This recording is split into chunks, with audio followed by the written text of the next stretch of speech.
Hello बच्चों, मैं फैज़ और आप देख रहे हैं फैज़ फिजिक्स क्लासेस, जिसमें हम आज करने वाले नीट के बहुत सारे क्वेश्चन बिना मार्कर का यूज़ करे हुए। जैसा कि आप देख सकते हैं मेरे हाथ में आज कोई मार्कर नहीं, हम बहुत सारे क्वेश्चन बिना मार्कर के यूज़ के करेंगे। सिर्फ ऑप्शन को देख के हमें आंसर बताना है। तो क्वेश्चन स्टार्ट करने से पहले मैं कुछ की पॉइंट बता दूं, उसके बाद क्वेश्चन स्टार्ट करेंगे। जैसे अगर कैपेसिटर के अंदर एयर होगा तो उसके अंदर का इलेक्ट्रिक फील्ड होगा सिग्मा अपॉन एप्सिलॉन नॉट। अगर कोई मीडियम डाला होगा तो इलेक्ट्रिक फील्ड कितना हो जाएगा, सिग्मा अपॉन में के एप्सिलॉन नॉट, यानी इलेक्ट्रिक फील्ड घट जाएगा, के टाइम घट जाएगा। Capacitance Q is equal to CV, तो V is equal to Q upon C।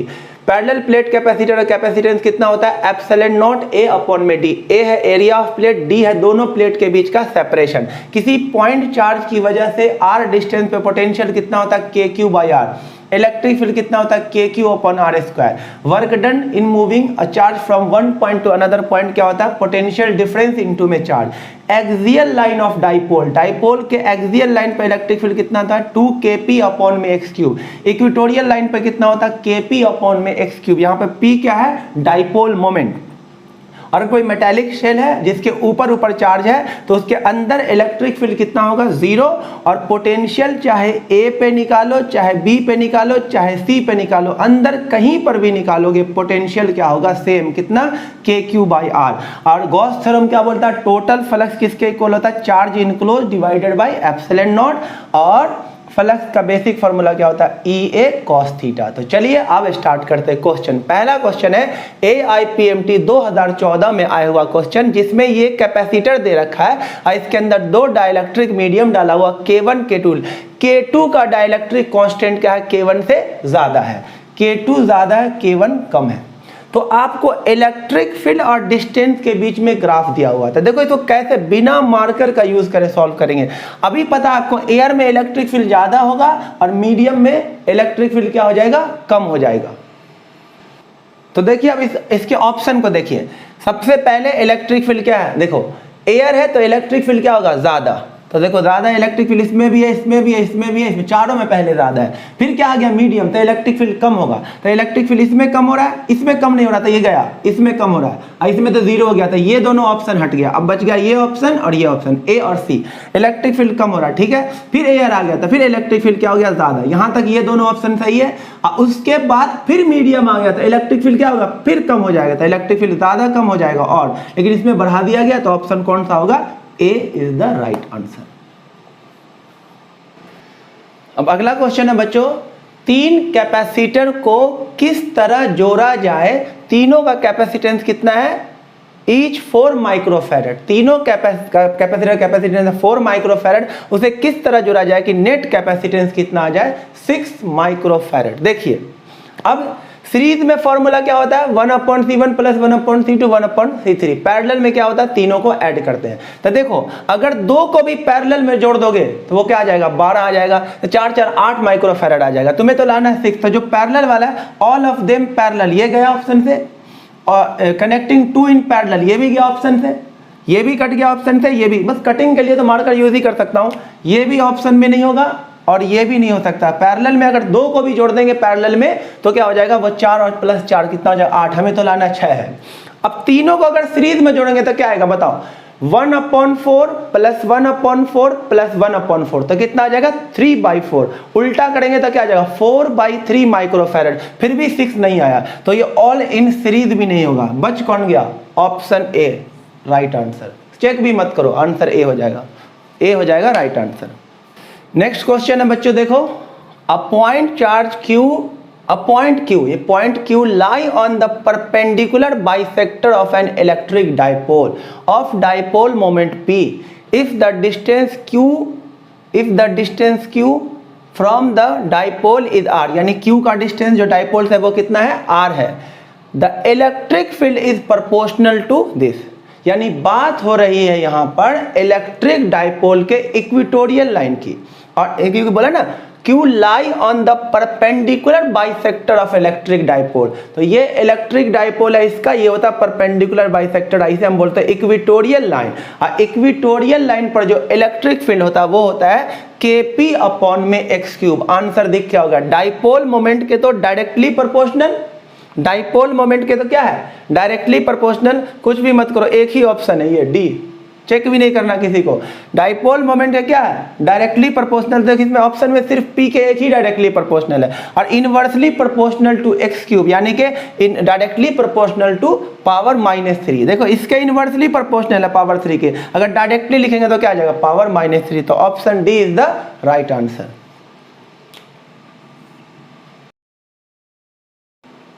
अब नेक्स्ट क्वेश्चन देखिए बच्चों, ये AIPMT 2008 में आया है। इसमें क्या बोला, देखिए बहुत बड़ा सा लिखा हुआ है, क्या बोला मैं समझा देता हूं कि ये एक चार्ज कंडक्टिंग रिंग है, पूरे पे चार्ज है, ठीक है, और इसके एक के बी वाला जो पार्ट है, इसकी वजह से जो इलेक्ट्रिक फील्ड है वो किसके अलॉन्ग है, इलेक्ट्रिक फील्ड E है। इसकी वजह से A के B की वजह से जो इलेक्ट्रिक फील्ड है वो कितना है, E है। तो आपको बताना है the electric field at the centre due to charge on the part ACDB of the ring.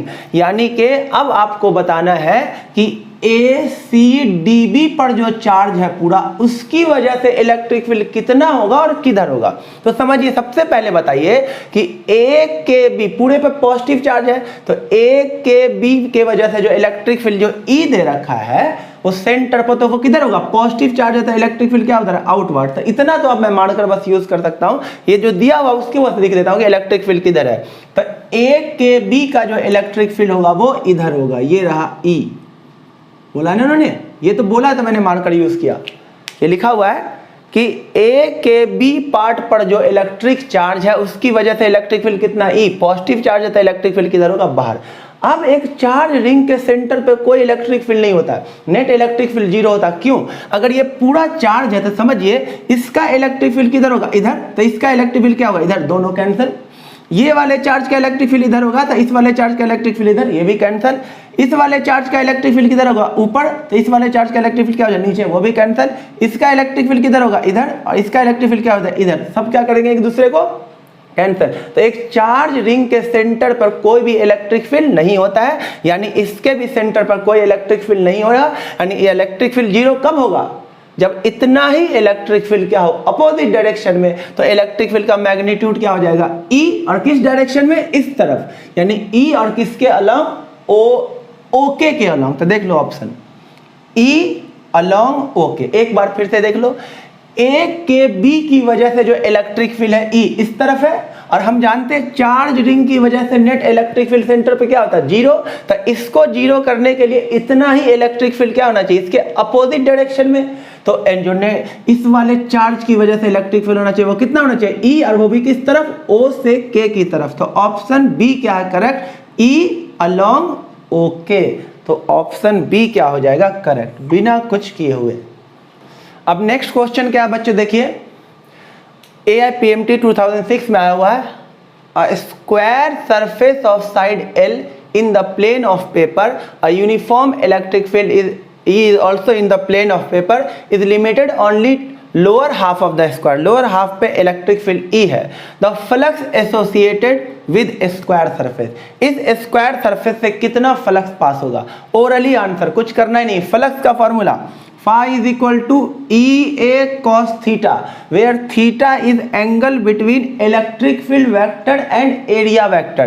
Electric field इसके अलॉन्ग है, एरिया वेक्टर बोर्ड के परपेंडिकुलर है। इलेक्ट्रिक फील्ड हो गया इसके अलॉन्ग, एरिया वेक्टर क्या हो गया, बोर्ड के परपेंडिकुलर। दोनों के बीच में एंगल कितना बन गया, 90, और cos 90 कितना होता है, 0। इलेक्ट्रिक फील्ड इधर, एरिया वेक्टर सरफेस के परपेंडिकुलर, दोनों क्या हो गया, इलेक्ट्रिक फील्ड इधर, एरिया वेक्टर इधर, दोनों के बीच में कितना एंगल बन गया, 90। और जब cos 90 थीटा जब 90 डालोगे तो cos 90 क्या हो जाएगा, 0। तो फ्लक्स क्या आ जाएगा, 0। Option B is the right answer. देखिए बच्चों, अब हमारे पास नेक्स्ट क्वेश्चन है, a parallel plate capacitor is charge to a potential difference of V volt. After disconnecting the charging battery, the distance between plate increase. As a result, potential difference between plate। बोला गया है एक parallel plate capacitor है, उसको V volt की battery से charge कर दिया गया और फिर बैटरी को डिस्कनेक्ट कर दिया गया। बैटरी को डिस्कनेक्ट करके कैपेसिटर के बीच का सेपरेशन, प्लेट के बीच का सेपरेशन बढ़ा दिया गया है। तो पोटेंशियल डिफरेंस पे क्या फर्क पड़ेगा, बहुत आसान, समझते हैं बिना मार्कर के।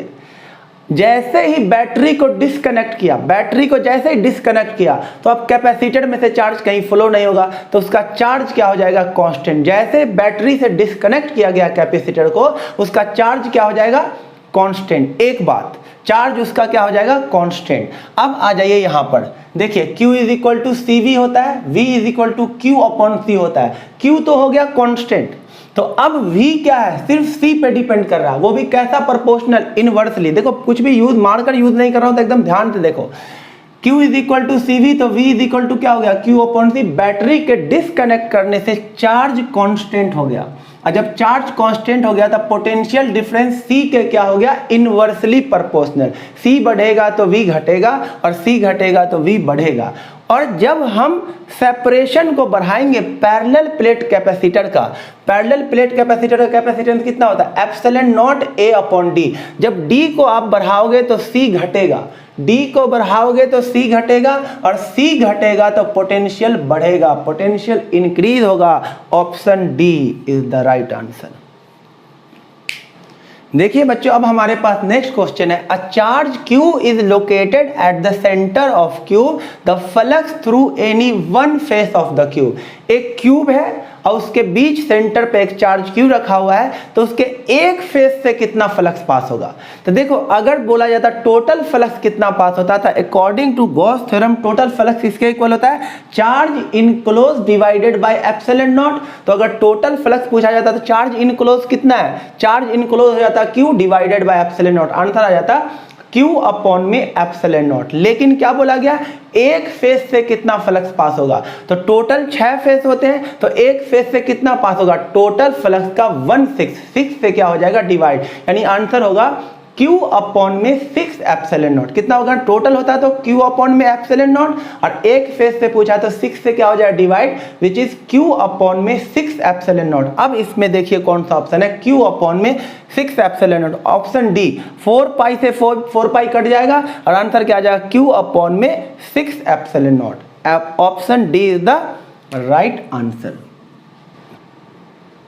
अब देखिए बच्चों, नेक्स्ट क्वेश्चन क्या है, a hollow metal sphere of radius 10 centimetre is charged such that the potential on its surface is 80 volt। इसके सरफेस पे कितना पोटेंशियल है, 80 volt. The potential comma electric field at the centre of sphere, उसके centre पर potential और electric field कितना होगा। बेटा मैंने आते ही बताया था कि एक मेटालिक स्फीयर के जितना सरफेस पे पोटेंशियल है उतना अंदर किसी भी पॉइंट पर सेम पोटेंशियल होता है जितना उसके सरफेस पे होता है। चाहे ए पर पोटेंशियल निकालो, चाहे बी पर पोटेंशियल निकालो, चाहे सी पे पोटेंशियल निकालो, एक मेटालिक स्फीयर के जितना सरफेस पे पोटेंशियल होता है उतना ही अंदर हर एक पॉइंट पे पोटेंशियल होता है। तो सेंटर पे पोटेंशियल कितना हो जाएगा, 80 वोल्ट, और इलेक्ट्रिक फील्ड तो अंदर क्या होगा, 0, क्योंकि चार्ज पूरा पूरा ऊपर है, अंदर कोई चार्ज नहीं है, तो इलेक्ट्रिक फील्ड भी क्या होगा, 0। तो इलेक्ट्रिक फील्ड पोटेंशियल 80 और इलेक्ट्रिक फील्ड 0, तो कौन सा ऑप्शन है, पोटेंशियल, पहले पोटेंशियल है तो पहले पोटेंशियल 80 और इलेक्ट्रिक फील्ड क्या है, 0। Option B is the right answer, option B. देखिए बच्चों, अब नेक्स्ट क्वेश्चन है कि a charge Q is enclosed by a Gaussian spherical surface of radius R, if radius is double the flux will.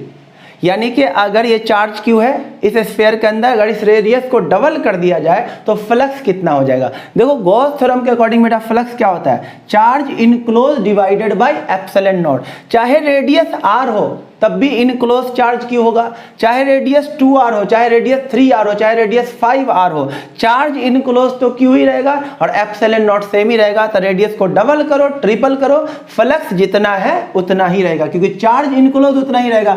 Radius को बढ़ाने से enclose charge नहीं बढ़ेगा, पहले भी Q चार्ज था और अभी भी Q चार्ज ही इनक्लोज है, तो फ्लक्स क्या रहेगा, क्या होता है flux, charge enclose divided by epsilon naught, इसलिए फ्लक्स क्या रहेगा, remain the same. Option B is the right answer.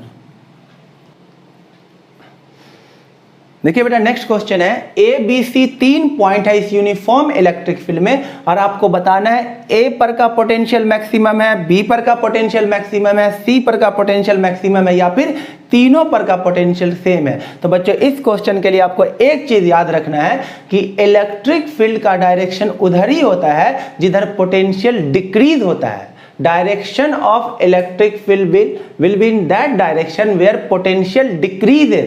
Electric field का डायरेक्शन डिक्रीजिंग पोटेंशियल की तरफ होता है, यानी कि इलेक्ट्रिक फील्ड का डायरेक्शन इधर है तो इधर पोटेंशियल घट रहा होगा, इधर इलेक्ट्रिक फील्ड जाता है उधर पोटेंशियल घटता रहता है, यानी ए पर का सबसे कम पोटेंशियल होगा तो बी पर का पोटेंशियल सबसे ज्यादा होगा। फिर से सुनिए, इलेक्ट्रिक फील्ड का डायरेक्शन किधर होता है, in the decreasing electric potential.